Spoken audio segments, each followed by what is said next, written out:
4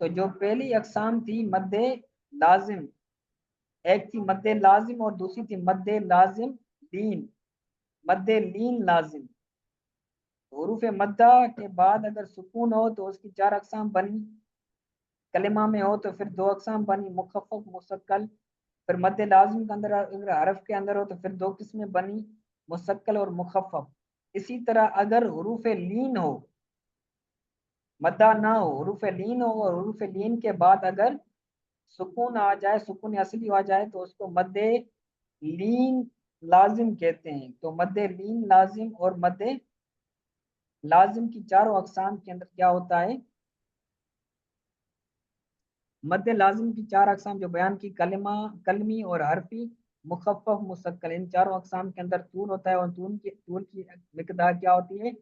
3 الف ہوتے ہیں۔ اور جو حروف لین کے بعد اگر سکون آ جائے جس کو ہم مد لازم لین کہتے ہیں، مد لین لازم کہتے ہیں، تو اس کے اندر طول بھی ہوتا ہے، توسط بھی ہوتا ہے اور کسر بھی ہوتا ہے۔ طول کہتے ہیں 3 الف کی مقدار کو، توسط کہتے ہیں 2.5 الف کی مقدار کو، اور کسر کہتے ہیں 2 الف کی مقدار کو۔ ٹھیک ہے، کسر کہتے ہیں 1 الف کی مقدار کو، مگر طول اولا ہے۔ کسر یعنی دو حرکات کی دو حرکتوں کی مقدار 1 الف کے برابر کھینچنا، کسر کا مطلب ہوتا ہے 1 الف کی برابر کھینچنا، یعنی اس کو 2 الف کے برابر کھینچنا۔ اور توسط کا مطلب ہوتا ہے 2.5 الف کھینچنا، 2 الف اور ایک آدھا الف، یعنی 5 حرکات کے برابر کھینچنا۔ اور طول کہتے ہیں 3 الف کے برابر کھینچنا، یعنی 6 حرکات کے برابر کھینچنا۔ اس کے اندر حروف لین کے اندر تینوں جائز ہیں، طول بھی ہو، توسط بھی ہو اور کسر بھی ہو، تینوں طرح اس کو پڑھ سکتے ہیں۔ لیکن جو طول ہے یعنی 3 الف کے برابر کھینچنا ہے، یہ طول کرنا اولا ہے، یعنی زیادہ بہتر ہے، وہ بھی جائز ہے یعنی بہتر یہ ہے۔ تو سبق اتنا کافی ہے یا آگے بھی چلیں؟ جی حضور کافی ہے، آسانی سے یاد ہو جائے گا۔ چلو ٹھیک ہے، اتنا کافی ہے، تو اچھی طرح سے یاد کر لیجیے گا، اور ابھی بھی ریپیٹ کریں، میں سنتا ہوں کچھ کچھ